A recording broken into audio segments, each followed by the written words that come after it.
Hello ಆತ್ಮೀಯ ಕೇಳುಗರೆ, ನಮಸ್ಕಾರ. ನನ್ನ ಯೂಟ್ಯೂಬ್ ಚಾನಲ್ ಕಾದಂಬರಿ ವಿತ್ ಕಾಫಿ @ವೇದಾಕ್ಷಿ-96ಗೆ ನಿಮಗೆಲ್ಲರಿಗೂ ಆತ್ಮೀಯ ಸ್ವಾಗತ.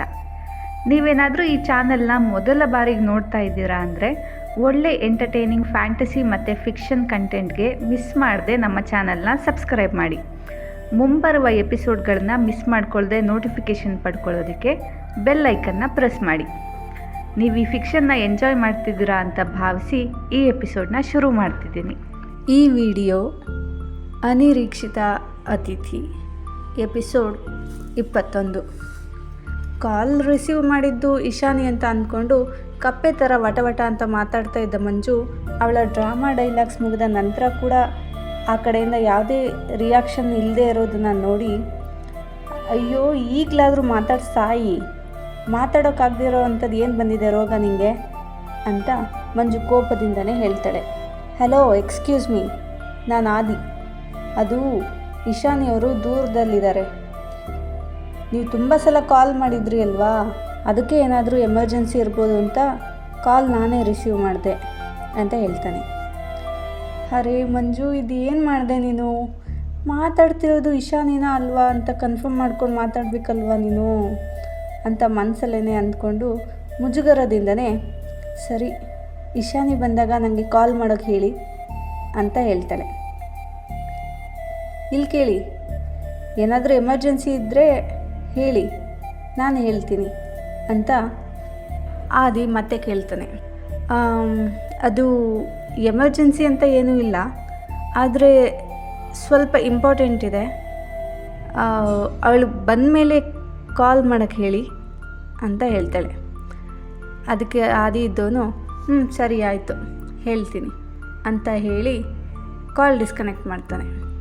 ಯಾರು ಅಂತ ತಿಳ್ಕೊಳ್ಳೋದೇನೆ ಅಷ್ಟೊಂದು ಡ್ರಾಮಾ ಮಾಡಬೇಕಿತ್ತ ಮಂಜು ನೀನು ಅಂತ ಅವಳೇ ಬೈಕೋತಾಳೆ.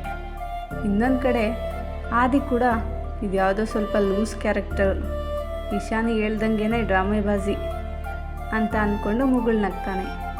ತರಲೆ ಮಾಡಿ ಓಡಿ ಬಂದಂಥ ಓಂ ಆದಿ ಹಿಂದೆ ಬಚ್ಚಿಟ್ಕೊಂಡಿರ್ತಾನೆ. ಅವನನ್ನೇ ಹಿಂಬಾಲಿಸ್ಕೊಂಡು ಬಂದಂಥ ಇಶಾನಿ, ಆದಿ ನೋಡಿ ಇಲ್ಲಿ ಈ ಓಂ ಎಷ್ಟು ಕಾಟ ಕೊಡ್ತಿದ್ದಾರೆ ನನಗೆ ಅಂತ ಆದಿ ಬಳಿ ಬಂದಂತಹ ಓಂಕಾರ್ ಮೇಲೆ ಕಂಪ್ಲೇಂಟ್ ಹೇಳ್ತಾ ಇಶಾನಿ ಬರ್ತಾಳೆ.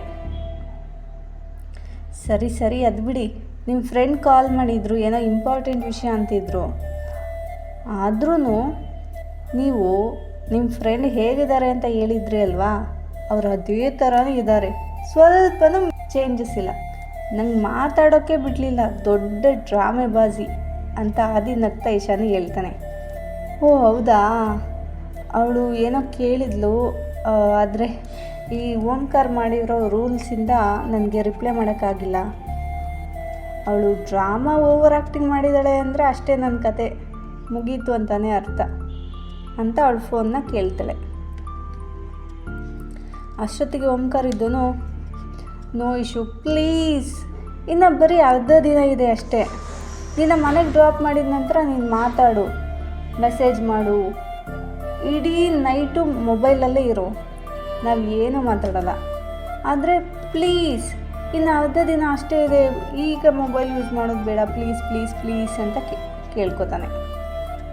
ಆಗ ಇಶಾನಿ, ಇಲ್ಲ ಓಂ, ಅವಳಿಗೆ ಕನ್ಫ್ಯೂಷನ್ ಇದ್ದರೆ ಮಾತ್ರ ನನ್ನ ಅಭಿಪ್ರಾಯ ಕೇಳೋದು, ಅದು ಅಲ್ಲದೆ ಇಂಪಾರ್ಟೆಂಟ್ ವಿಷಯ ಬೇರೆ, ಲೆಟ್ ಮೀ ಆನ್ಸರ್ ಇಟ್ ಅಂತ ಇಶಾನಿ ಹೇಳ್ತಾಳೆ. ಇಶಾನಿ ಪ್ಲೀಸ್, ನೀನು ಹೇಳಿದ ನಂಗೆ ಅರ್ಥ ಆಯಿತು, ಆದರೆ ಮದುವೆ ಬಗ್ಗೆ ಡಿಸಿಷನ್ ಮಾಡುವಾಗ ಯಾರೂ ಕೂಡ ಒಂದು ದಿನಕ್ಕೆಲ್ಲ ಡಿಸೈಡ್ ಮಾಡಿಬಿಡಲ್ಲ. ಸೊ ನೀನು ಮನೆಗೆ ಹೋದ ನಂತರ ರಿಪ್ಲೈ ಮಾಡು. ಅದು ಅಲ್ಲದೆ ಇದೇ ಲಾಸ್ಟ್ ವೀಕು, ಮತ್ತು ನಾವು ಈ ಥರ ಹೊರಗೆ ಯಾವಾಗ ಬರ್ತೀವೋ, ಬರೋಕ್ಕಾಗುತ್ತೋ ಇಲ್ವೋ ಯಾರಿಗೆ ಗೊತ್ತು. So please please please please ಅಂತ ಓಂಕಾರ ರಿಕ್ವೆಸ್ಟ್ ಮಾಡಿಕೊಂಡು ಮುಖನ ಮಗು ಥರ ಮಾಡ್ಕೋತಾನೆ. ಸರಿ ನಿನ್ನ ಮುಖ ಆ ಥರ ಮಾಡ್ಕೋಬೇಡ, ನೋಡೋಕ್ಕಾಗ್ತಿಲ್ಲ ನನಗೆ, ನಾನು ಸಂಜೆನೇ ಮಾತಾಡ್ತೀನಿ ಬಿಡೋ ಅವಳ ಜೊತೆ ಅಂತ ಹೇಳ್ತಾ ಇಶಾನಿ ಸುಮ್ಮನಾಗ್ತಾಳೆ. ಸಮಯ ಸಾಕಾಗ್ದೇ ಅಂತೂ ಪ್ಲ್ಯಾನ್ ಮಾಡಿದ್ದ ಒಂದೆರಡು ಪ್ಲೇಸ್ಗಳು ಉಳಿದುಕೊಳ್ತವೆ. ಸರಿ, ಸಾಧ್ಯವಾದಷ್ಟು ಪ್ಲೇಸ್ಗಳಿಗೆ ಹೋಗಿ ಮುಗಿಸೋ ಹೊತ್ತಿಗೆ ಗಂಟೆ ರಾತ್ರಿ 9 ಆಗಿರುತ್ತೆ. ಗಾಯ್ಸ್, ಇವತ್ತಿಗೆ ಸಾಕು, ನಾನು ನಾಳೆ ಆಫೀಸಿಗೆ ಕೂಡ ಹೋಗಬೇಕು. ಸೊ ನಾವು ಈಗ ಮನೆಗೆ ಹೋಗೋದು ಒಳ್ಳೆಯದು ಅಂತ ಅನಿಸುತ್ತೆ. ಇಶಾನಿ ಟಯರ್ಡ್ ಆಗಿರೋ ದನಿಯಲ್ಲಿ ಹೇಳ್ತಾಳೆ. ಸರಿ ಅಂತ ಮೂವರು ಒಂದು ಒಪ್ಪಂದಕ್ಕೆ ಬಂದ್ಬಿಟ್ಟು ಮನೆ ಕಡೆಗೆ ಹೊರಡ್ತಾರೆ.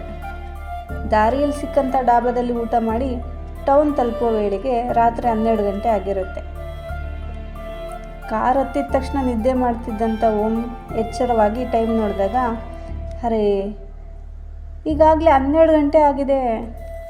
ಇಶಾನಿ, ನೀನೊಂದು ಕೆಲಸ ಮಾಡು, ಇವತ್ತು ನಮ್ಮ ಮನೆಯಲ್ಲೇ ಉಳ್ಕೊ, ಬೆಳಗ್ಗೆ ನಾನೇ ನಿಮ್ಮ ಮನೆಗೆ ಡ್ರಾಪ್ ಮಾಡ್ತೀನಿ, ಇಷ್ಟೊತ್ತಿನಲ್ಲಿ ಯಾಕೆ ಹೋಗೋದು ಅಂತ ಹೇಳ್ತಾನೆ. ಆಗ ಇಶಾನಿ, ಬೇಡ ಬೇಡ, ಇಲ್ಲಿಂದ ಬರೀ ಅರ್ಧ ಗಂಟೆ ಅಷ್ಟೇ ಅಲ್ವಾ, ನನ್ನ ಮನೆಗೆ ಡ್ರಾಪ್ ಮಾಡಿಬಿಡಿ, ನನಗೂ ಸ್ವಲ್ಪ ಬೇರೆ ಬೇರೆ ಕೆಲಸಗಳಿದ್ದಾವೆ ಮಾಡೋದಕ್ಕೆ ಅಂತ ಇಶಾನಿ ಸ್ವಲ್ಪ ಮುಜುಗರದಿಂದ ಹೇಳ್ತಾಳೆ. ಸರಿ ಅಂತ ಇಶಾನಿನ ಅವಳ ಮನೆಗೆ ಡ್ರಾಪ್ ಮಾಡಿ ಆದಿ ಮತ್ತು ಓಂಕಾರ್ ಮನೆಗೆ ಬರೋ ವೇಳೆಗೆ 2 ಗಂಟೆ ಆಗಿರುತ್ತೆ. ಆದಿ, ಇಷ್ಟೊತ್ತಿನಲ್ಲಿ ಇನ್ನೇನು ಹೋಗ್ತೀಯಾ, ಇಲ್ಲೇ ಮಲ್ಕೋ ಅಂತ ಓಂಕಾರ್ ಆದಿಗೂ ಕೂಡ ಹೇಳ್ತಾನೆ. ಅಯ್ಯೋ ಮಾರಾಯ, ನೀನು ಹೋಗು ಅಂದರೂ ನಾನು ಹೋಗಲ್ಲ, ನನಗೀಗಾಗಲೇ ತುಂಬ ಟಯರ್ಡ್ ಆಗೋಗಿದೆ ಅಂತ ಲೇಜಿಯಾಗಿ ಹೇಳಿದ ಆದಿ ಓಂಕಾರ್ ಬೆಡ್ ಮೇಲೆ ಮಲ್ಕೊಳ್ತಾನೆ. ಇನ್ನು ಓಂಕಾರ್ ಕಾರ್ನಲ್ಲಿ ಬರುವಾಗಲೇ ಚೆನ್ನಾಗಿ ನಿದ್ದೆ ಮಾಡಿದರೂ ಸಹ ಅವನ ಬೆಡ್ ಮೇಲೆ ಮಲ್ಕೊಂಡ ತಕ್ಷಣ ಅವನಿಗೂ ಚೆನ್ನಾಗಿ ನಿದ್ದೆ ಬರುತ್ತೆ. ಇನ್ನೊಂದು ಕಡೆ ಮನೆಗೆ ಬಂದಂಥ ಇಶಾನಿ ತನ್ನ ಬ್ಯಾಗ್ಗಳಲ್ಲಿದ್ದಂಥ ಬಟ್ಟೆಗಳನ್ನೆಲ್ಲ ತೊಳೆಯೋದಕ್ಕೆ ವಾಷಿಂಗ್ ಮಷೀನಿಗೆ ಹಾಕಿ ನಿದ್ದೆ ಮಾಡೋಕ್ಕೆ ಹೋಗ್ತಾಳೆ. ಮಾರನೇ ದಿನ, ಗುಡ್ ಮಾರ್ನಿಂಗ್, ಏನ್ರೋ ಇನ್ನೂ ನಿದ್ದೆ ಸಾಕಾಗಿಲ್ವ ನಿಮಗೆ, ಎದ್ದೇಳ್ರು, ನಾನು ರಾಜ್ಕುಮಾರ್ರ ಅಂತ ಮಂಜುನಾಥ ರಾಯರು ಆದಿ ಮತ್ತು ಓಂಕಾರನ ಎದ್ದೇಳಿಸ್ತಾರೆ. ಅಂಕಲ್, ರಾತ್ರಿ ಮಲಗಿದ್ದು ಲೇಟ್ ಆಯಿತು, ನಿದ್ದೆ ಮಾಡೋಗ್ಬಿಡಿ ಪ್ಲೀಸ್. ಆದಿ ಮಲ್ಕೊಂಡೇ ಕೇಳ್ತಾನೆ. ಅದೆಲ್ಲ ನಂಗೆ ಗೊತ್ತಿಲ್ಲ, ಇಬ್ಬರು ಬೇಗ ರೆಡಿಯಾಗಿ ಕೆಳಗಡೆ ಬನ್ನಿ, ಮನೆಗೆ ಅತಿಥಿಗಳು ಬಂದಿದ್ದಾರೆ, ಮಂಜುನಾಥ ರಾಯರು ಗದರಿಸ್ತಾ ಹೇಳ್ತಾರೆ. ಗೆಸ್ಟಾ? ಯಾರು ಬಂದಿದ್ದಾರೆ? ಆದಿ ಕುತೂಹಲದಿಂದ ಕೇಳ್ತಾನೆ. ಕೆಳಗೆ ಬನ್ನಿ, ಗೊತ್ತಾಗುತ್ತೆ ನಿಮಗೇನೆ, ಬೇಗ ಬನ್ನಿ, ತಡ ಮಾಡಬೇಡಿ ಅಂತ ಹೇಳಿದ ಮಂಜುನಾಥ ರಾಯರು ಹೊರಟೋಗ್ತಾರೆ. ಇಷ್ಟೆಲ್ಲ ಸಂಭಾಷಣೆ ಆದರೂ ಸಹ ಅದಕ್ಕೂ ನನಗೂ ಸಂಬಂಧವೇ ಇಲ್ಲ ಅನ್ನೋ ಥರ ಓಂಕಾರ್ ಗಡದ್ದಾಗಿ ನಿದ್ದೆ ಮಾಡ್ತಾನೇ ಇರ್ತಾನೆ. ಮಗ ಎದ್ದೇಳೋ, ಇಷ್ಟೊತ್ತು ಮಾತಾಡಿದ್ದು ನಿಮ್ಮಪ್ಪನೇ ಕಣೋ ಮಾರಾಯ, ನಿಮಗೇನೆ ಬೇಗ ರೆಡಿ ಆಗೋಕ್ಕೆ ಹೇಳಿದ್ದು, ಎದ್ದೇಳಲು ಅಂತ ಆದಿ ಓಂಕಾರನ ಎದ್ದೇಳ್ಸೋಕ್ಕೆ ಪ್ರಯತ್ನ ಮಾಡ್ತಾನೆ. ಹೋಗೋ ತಿಗಣೆ, ಬೆಳಗ್ಗೆನೇ ಸಾಯ್ಬೇಡ, ಓಂಕಾರ್ ಕೊಸರಾಡ್ತಾನೆ. ಹ್ಞೂ ಕಣಪ್ಪ, ನಾನು ತಿಗಣೆನೆ, ನಿಮ್ಮಿಬ್ಬರು ಮಧ್ಯೆ ಸಿಗಾಕೊಂಡು ಸಾಯ್ತಿದ್ದೀನಲ್ವಾ, ಬೇಗ ಎದ್ದೇಳು ಅಂತ ಹೇಳಿದ ಆದಿ ಬಾತ್ರೂಮಿಗೆ ಹೋಗ್ತಾನೆ. ಮಗ ಎದ್ದಿಲ್ವ ಇನ್ನೂ ಕೂಡ? ಆದಿ ರಾಗ ಎಳಿತಾನೆ. ಅಪ್ಪ ಪುಣ್ಯಾತ್ಮ, ಯಾಕೋ ಒಳ್ಳೆ ಶನಿ ದೇವ್ರ ಥರ ಬೆನ್ನು ಬಿದ್ದಿದೆಯಾ? ಓಂಕಾರ್ ಎದ್ದು ಕೂತ್ಕೋತಾನೆ. ಎದ್ದು ನೋಡಿದರೆ ಆದಿ ಓಂಕಾರ್ ಬಟ್ಟೆನೇ ಹಾಕ್ಕೊಂಡಿರ್ತಾನೆ. ನನ್ನ ಬಟ್ಟೆ ಯಾಕೋ ಹಾಕ್ಕೊಂಡಿದ್ಯಾ ನೀನು? ಓಂಕಾರ್ ಕೋಪ ಮತ್ತು ಇರಿಟೇಟಾಗಿ ಕೇಳ್ತಾನೆ. ಕಂದ, ನಾನು ಆಫೀಸಿಗೆ ಹೆಂಗೆ ಹೋಗಲಿ? ಅಲ್ಲ, ಒಂದು ಕಡೆ ನಿನ್ನ ಜೊತೆನೂ ಬೈಸ್ಕೋಬೇಕು, ಇನ್ನೊಂದು ಕಡೆ ನಿಮ್ಮ ಅಪ್ಪ ಜೊತೆನೂ ಬೈಸ್ಕೋಬೇಕು. ನಿಮ್ಮಿಬ್ಬರ ಜೊತೆ ಬೈಸ್ಕೊಂಡು ಕೂಡ ನಾನು ಇನ್ನೂ ಇಲ್ಲೇ ಇದ್ದೀನಲ್ವಾ, ಅದಕ್ಕೆ ಇದನ್ನು ಲಂಚ ಅಂತ ಅಂದ್ಕೋ, ಆಯಿತಾ? ಆದಿ ವ್ಯಂಗ್ಯವಾಗಿ ಹೇಳ್ತಾನೆ. ಸರಿ, ಫ್ರೆಶ್ ಅಪ್ ಆಗಿ ಬಂದು ನಿಂಗೆ ಕ್ಲಾಸ್ ತೊಗೋತೀನಿರು ಎಂದೇಳಿದ ಓಂಕಾರ್ ಬಾತ್ರೂಮಿಗೆ ಹೋಗ್ತಾನೆ. ಆಫೀಸಿಗೆ ರೆಡಿಯಾದಂಥ ಆದಿ ಫೋನ್ ತೊಗೊಂಡು ಅದರಲ್ಲಿ ಟ್ರಿಪ್ಗೆ ಹೋಗಿದ್ದಾಗ ಕ್ಲಿಕ್ಸಿದ್ದಂಥ ಫೋಟೋಗಳನ್ನು ನೋಡ್ಕೊ ಕೂತ್ಕೊಳ್ತಾನೆ. ಇಶಾನಿ, ಓಂ ಮತ್ತು ಅವನ ಫೋಟೋಗಳನ್ನು ನೋಡ್ತಾ ಅವನಿಗೆ ಅರಿವಿಲ್ಲದಂತೆ ನಸುನಗುತ್ತಿದ್ದ ಆದಿ ತಲೆಯಲ್ಲಿ ಒಂದು ಯೋಚನೆ ಬರುತ್ತೆ. ನಾನು ನನ್ನ ಭಾವನೆಗಳ ಕುರಿತು ಇಶಾನಿಯವ್ರ ಬಳಿ ಮಾತಾಡಬೇಕು. ಏನಾದರೂ ಒಂದು ವೇಳೆ ಅವ್ರಿಗೆ ನಾನು ಇಷ್ಟ ಆಗಲಿಲ್ಲ ಅಂದರೆ, ಅವರು ನನ್ನ ಪ್ರೀತಿ ಭಾವನೆಯಿಂದ ನೋಡ್ತಿಲ್ಲ ಅಂದರೆ, ಅವ್ರ ಮುಂದೆ ಯಾವತ್ತೂ ನಿಂತ್ಕೊಳ್ಳೋಕ್ಕಾಗಲ್ಲ. ನನ್ನ ಫ್ರೆಂಡ್ ಅಂದ್ಕೊಂಡೆ ಇವನೇನು ಇಷ್ಟು ಚೀಪಾಗಿ ಯೋಚನೆ ಮಾಡ್ತಿದ್ದಾನೆ ಅಂತ ಅಂದ್ಕೊಂಡ್ಬಿಟ್ರೆ ನನ್ನ ಬಗ್ಗೆ, ಮೊದಲು ಅವರಿಗೆ ನನ್ನ ಬಗ್ಗೆ ಯಾವ ಥರ ಒಪಿನಿಯನ್ ಇದೆ ಅಂತ ತಿಳ್ಕೊಬೇಕು ಅಂತ ಮನಸ್ಸಲ್ಲೇ ಯೋಚನೆ ಮಾಡ್ತೀನಿ. ಅದೇ ವೇಳೆಗೆ ಫ್ರೆಶ್ ಅಪ್ ಆಗಿ ಹೊರಗಡೆ ಬಂದಂಥ ಓಂಕಾರ್, ಏನು ಮಗ, ಏನು ಮಾಡ್ತಿದ್ಯಾ ಅಂತ ಕೇಳ್ತಾನೆ. ಆದರೆ ಆದಿ ಯಾವುದೇ ಪ್ರತಿಕ್ರಿಯೆ ನೀಡಲ್ಲ. ಅರೇ ಇವನಿಗೇನಾಯಿತು ಅಂತ ಮತ್ತೆ ಏನೋ ಡೀಪಾಗಿ ಯೋಚನೆ ಮಾಡ್ತಿದ್ಯಾ, ಏನು ವಿಷಯ? ಓಂಕಾರ್ ಆಶ್ಚರ್ಯದಿಂದ ಕೇಳ್ತಾನೆ. ಯಾರೋ ತನ್ನನ್ನು ಭಾವನಾ ಲೋಕದಿಂದ ಹಿಡಿದು ಎಳೆದಂತೆ ಎಚ್ಚರಗೊಂಡಂಥ ಆದಿ, ಅಯ್ಯೋ ಏನೂ ಇಲ್ಲ ಮಗ, ಫೋಟೋಸ್ ನೋಡ್ತಿದ್ದೆ ಅಷ್ಟೇ. ಏನು ಹೇಳು ಮಗ ಅಂತ ಕೇಳ್ತಾನೆ. ಏನೂ ಇಲ್ಲ, ಬಾ ನಿಮ್ಮ ಅಂಕಲ್ ಕರೀತಾ ಇದ್ರಲ್ವಾ, ಯಾರೋ ಗೆಸ್ಟ್ ಬಂದಿದ್ದಾರೆ ಅಂತ, ಹೋಗಿ ನೋಡೋಣ ಬಾ. ಓಂಕಾರ್ ವ್ಯಂಗ್ಯವಾಗಿ ಹೇಳ್ತಾನೆ. ಓ ಕಂದ, ನಮ್ಮ ಅಂಕಲ್ಲ, ಹಾಗಾದರೆ ನಿಂಗೇನು ಅಲ್ವಾ ಅಂತ ತಮಾಷೆ ಮಾಡಿಕೊಂಡು ಇಬ್ಬರು ಕೆಳಗಡೆ ಬರ್ತಾರೆ.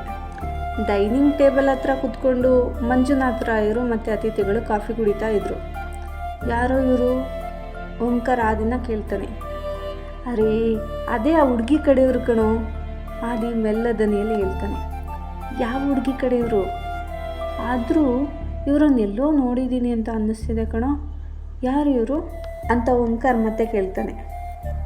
ಅರೆ ಮಾರಾಯ, ಅದೇ ಹಾಸನದವರು, ಕರ್ನಾಟಕ, ಇನ್ನೂ ನೆನಪಾಗಲಿಲ್ವಾ? ಆದಿ ಪಿಸು ಮಾತಲ್ಲಿ ಹೇಳ್ತಾನೆ. ಓ ಹೌದಲ್ವಾ, ಅದಕ್ಕೆ ಅವ್ರನ್ನ ಎಲ್ಲೋ ನೋಡಿದ್ದೀನಿ ಅಂತ ಅನ್ನಿಸ್ತಿತ್ತು ನನಗೆ. ಓಂಕಾರ್ ಪಿಸು ಮಾತಲ್ಲೇ ತಮಾಷೆಯಾಗಿ ಹೇಳ್ತಾ ನಸುನಗ್ತಾನೆ. ಆದಿ ಮತ್ತು ಓಂಕಾರ್ ಒಟ್ಟಿಗೆ ಬಂದಿದ್ದನ್ನು ನೋಡಿ, ಈಗೋ ಬಂದರು ನೋಡಿ ಅಂತ ಹೇಳಿದ ಮಂಜುನಾಥ ರಾಯರು, ಕೂತ್ಕೊಳ್ಳಿ ಅಂತ ಇಬ್ಬರಿಗೂ ಚೇರ್ನತ್ತ ಕೈ ತೋರಿಸಿ ಕೂತ್ಕೊಳ್ಳುವಂತೆ ಕಣ್ಣಲ್ಲೇ ಸನ್ನೆ ಮಾಡ್ತಾರೆ. ಸರ್ ಚೆನ್ನಾಗಿದ್ದೀರಾ?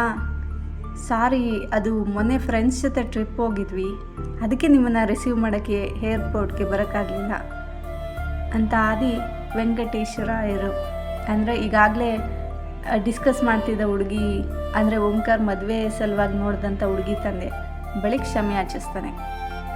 ಅಯ್ಯೋ ಪರವಾಗಿಲ್ಲ ಬಿಡಪ್ಪ, ಸಮಯ ಸಿಕ್ಕಾಗ ಹೊರಗಡೆ ಹೋದರೆ ನಿಮಗೂ ಮನಸ್ಸಿಗೆ ಸ್ವಲ್ಪ ಆರಾಮ್ ಸಿಗುತ್ತೆ. ವೆಂಕಟೇಶ್ವರಾಯರು ಮುಗುಳ್ನಗುತ್ತಾ ಹೇಳ್ತಾರೆ. ಮತ್ತೆ ಮಾತು ಮುಂದುವರಿಸಿದ ವೆಂಕಟೇಶ್ವರಾಯರು, ನಮಗೆ ಮತ್ತು ಮಂಜುನಾಥ ರಾಯರಿಗೆ ಈ ಸಂಬಂಧ ಒಪ್ಪಿಗೆ ಇದೆ, ಆದರೆ ನಿನ್ನ ಅಭಿಪ್ರಾಯ ಏನು ಅಂತ ಹೇಳಿಲ್ವಲ್ಲಪ್ಪ ನೀನು? ಓಂಕಾರ್ ಕಡೆಗೆ ನೋಡ್ತಾ ಕೇಳ್ತಾರೆ. ಓಂಕಾರ್ಗೆ ಏನು ಹೇಳಬೇಕು ಅಂತ ತಿಳಿದೇನೆ ತಡವರಿಸ್ತಾ, ಏನಾದರೂ ಹೇಳಿ ನಾನು ಸೇವ್ ಮಾಡು ಅನ್ನೋ ಥರ ಆದಿ ಕಡೆಗೆ ನೋಡ್ತಾನೆ. ಅದು ಅಂಕಲ್, ನೀವೇನು ಅಂದ್ಕೊಳ್ಳಿಲ್ಲ ಅಂದರೆ ನಂದು ಒಂದು ಅಭಿಪ್ರಾಯ ಇದೆ, ಹೇಳ್ಬೋದಾ? ಆದಿ ಮಂಜುನಾಥ ರಾಯರು ಮತ್ತು ವೆಂಕಟೇಶ್ವರ ಕಡೆಗೆ ನೋಡ್ತಾನೆ.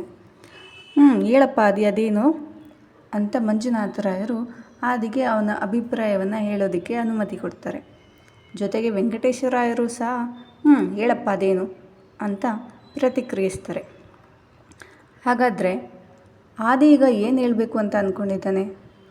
ಓಂಕಾರ್ಗೆ ಈ ಸಿಚುವೇಶನಲ್ಲಿ ಏನು ಹೇಳಬೇಕು ಅಂತ ಗೊತ್ತಾಗದೆ ಆದಿನ ಹೆಲ್ಪ್ ಕೇಳ್ತಿದ್ದಾನೆ.